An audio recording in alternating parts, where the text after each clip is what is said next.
ಹರೇ ರಾಮ. ಎಲ್ಲರಿಗೂ ನನ್ನ ಸಾಧನೆಗೆ ಸ್ವಾಗತ.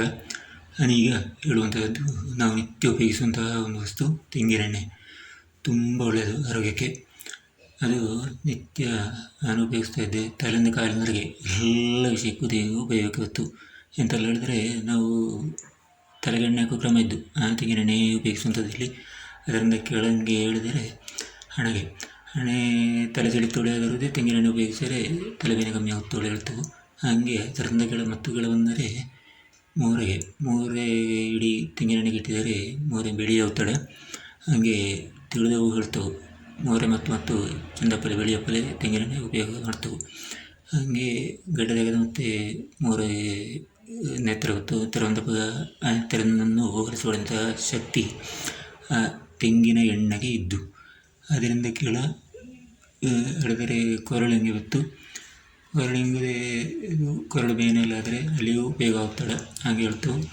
ಮತ್ತು ಇನ್ನು ಕೆಲವೊಂದರೆ ನಮ್ಮ ಎದೆ ಬೇನೆ ಇದಕ್ಕೆ ಎಲ್ಲ ಹೊತ್ತು ಹೇಳಿದರೆ HDL ಕೊಲೆಸ್ಟ್ರಾಲ್ ಎಲ್ಲ ಹೇಳ್ತವೆ. ಕೊಲೆಸ್ಟ್ರಾಲನ್ನ ಕಂಟ್ರೋಲ್ ಮಾಡುವಂತಹ ಶಕ್ತಿ ತೆಂಗಿನೆಣ್ಣೆಗಿದ್ದವಳು ಹೇಳ್ತವೆ. ಹಾಗೆ ತೆಂಗಿನೆಣ್ಣೆ ಉಪಯೋಗ ಸುಮಾರು ಇದ್ದು ಹೇಳಿದರೆ.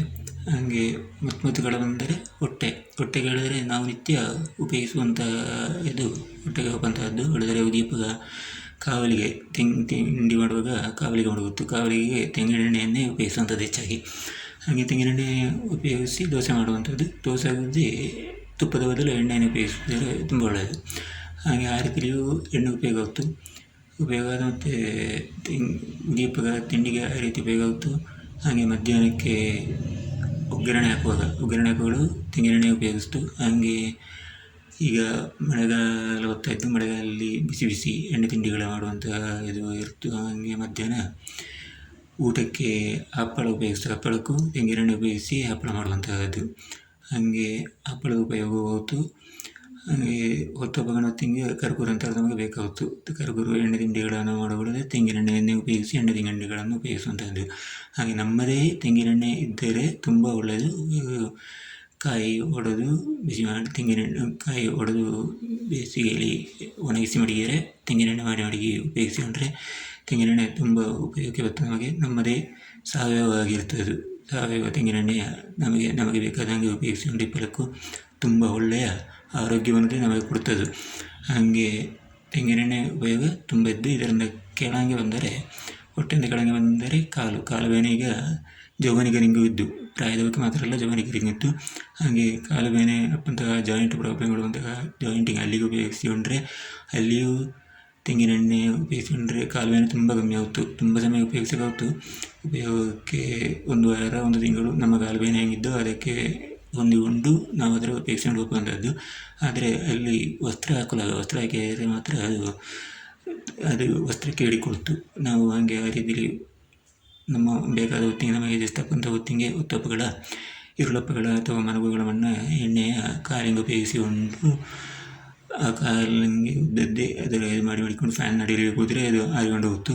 ಹಾಗೆ ಇನ್ನೊಂದು ಖುಷಿಯ ಸಂಗತಿ ಅಂತ ಹೇಳಿದರೆ ನುಸಿ ಕಚ್ಚುವಂತಹದ್ದು. ನುಸಿ ನಮ್ಮ ಕೈ ಕಾಲಿಗೆಲ್ಲ ಬಂದು ಕಚ್ಚುತ್ತು. ಅಲ್ಲಿಗೆ ಎಣ್ಣೆ ಕಿಟ್ಟಿಕೊಂಡ್ರೆ ನುಸಿ ಹತ್ತಿರ ಅದಕ್ಕಿಂತ ವಾಸನೆ ತೊಳೆಕಂತೆ ಅಂತ ತೊಳೆಗೊಂತಿಲ್ಲ. ಅದು ಪಕ್ಕ ಇದು ಮಾಡಿಕೊಂಡು ಅದರಿಂದ ಹೋಗುತ್ತು. ಹಾಗೆ ಅದಕ್ಕೆ ಜಾರು ತೊಳೆಕಾಣ್ತು. ನಮಗೂ ಎಣ್ಣೆ ಬದಂತ ಸಿಕ್ಕಿದರೆ ಕಾಲ್ನಡಿಗೆ ಸಿಕ್ಕಿದರೆ ನಾವು ಜಾರಿ ಬೀಳ್ತು. ಹಾಗೆ ಅದು ಜಾರ್ತು ಸಹ. ಹಾಗಾಗಿ ಅದರಲ್ಲಿ ಹತ್ತಿರ ಗೊತ್ತಿಲ್ಲ. ಈ ರೀತಿ ಉಪಯೋಗವಾಗುತ್ತದೆ ತೆಂಗಿನೆಣ್ಣೆಯಲ್ಲಿ.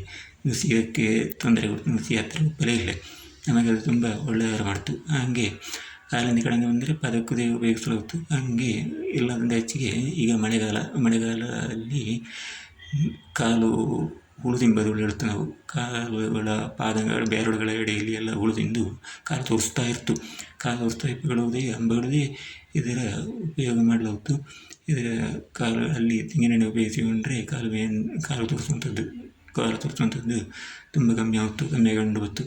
ಹಾಗೆ ಈ ರೀತಿಯಲ್ಲಿ ತೆಂಗಿನೆಣ್ಣೆ ಉಪಯೋಗ ತುಂಬ ಇದ್ದು ಹೇಳಿದರೆ ಸುಲಭದಲ್ಲಿ ಅದೇ ರೀತಿಯಲ್ಲಿ ಹೇಳಿದ್ದಾನಾಗ ತಲೆಯಿಂದ ಕಾಲಡಿವರೆಗೆ ನಮ್ಮ ತೆಂಗಿನೆಣ್ಣೆ ತುಂಬ ಉಪಯೋಗಕ್ಕೆ ಬಂತು. ಇದು ನನ್ನ ತೆಂಗಿನೆಣ್ಣೆ ಬಗ್ಗೆ ನನ್ನ ಸ್ವಂತ ಅಭಿಪ್ರಾಯ. ಇದು ಹೆಂಗಾಗಿದೆ ಅಂತ ನೋಡಿ ನಿಮಗೆಲ್ಲ ತಿಳಿಸೋಕ್ಕೂ ಅದೇ ಅಭಿಪ್ರಾಯಗಳ ತಿಳಿಸಿ ಒತ್ತಿ ಎಲ್ಲವನ್ನದೇ ಲೈಕ್ ಸಬ್ಸ್ಕ್ರೈಬ್ ಮಾಡಿ.